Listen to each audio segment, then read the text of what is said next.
So, Stuart, advising your clients, would it be on your advice checklist that if you're going into assisted living and you're going to be serious about it, you really need to sort of pull out a group of people out of your existing structure and set them up as a new business unit?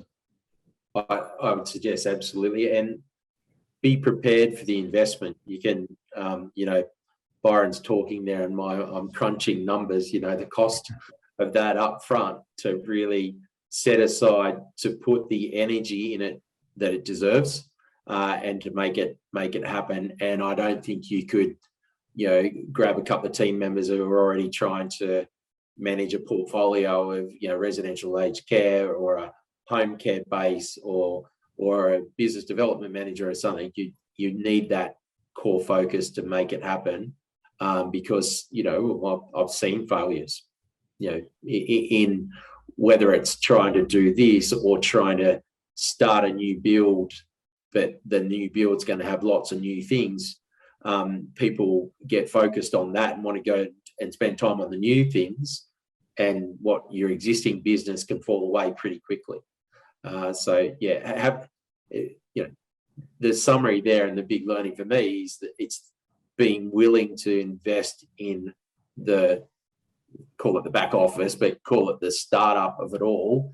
You need to be able to invest in that, not just thinking we'll get someone part-time in and it's all about the bricks and mortar and then getting the staff involved. It's the full setup, the strategy, and understanding that piece at the very beginning is what are the regulations we need to follow, what's going to be our model of care, and how will we support that, and all the marketing piece that I think I've taken away too, Chris, you've mentioned it a number of times today, is how important that marketing piece is. It can't just be relying on existing reputation.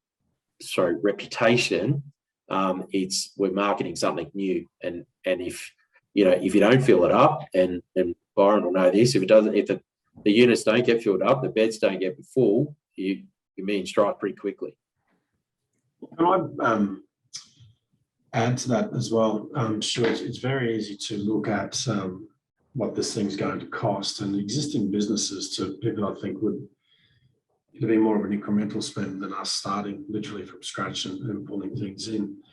But if you look at it purely from a business lens, if you make the investment, you also need to look at the value creation that you can create for your business. And when you hear stories around your traditional operators losing money or not creating the value that's necessarily there, I think if you apply that lens over it and then have a very deliberate strategy to create value, knowing that you create value by focusing on the purpose aspect of your business, getting your people right, I think is critically important. Getting your leadership right is unbelievably important.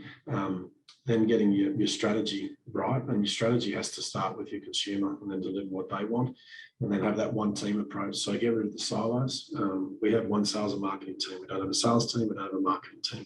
When we have an issue, sales and ops work together. So we're very much a one team mentality, because the sales team can't, or marketing and the sales team can't be marketing and selling something different to what the operational team is delivering at the end of the day. So that the whole consumer experience is mapped out, and every touch point is assessed and evaluated, so we can get that feedback to continue to improve.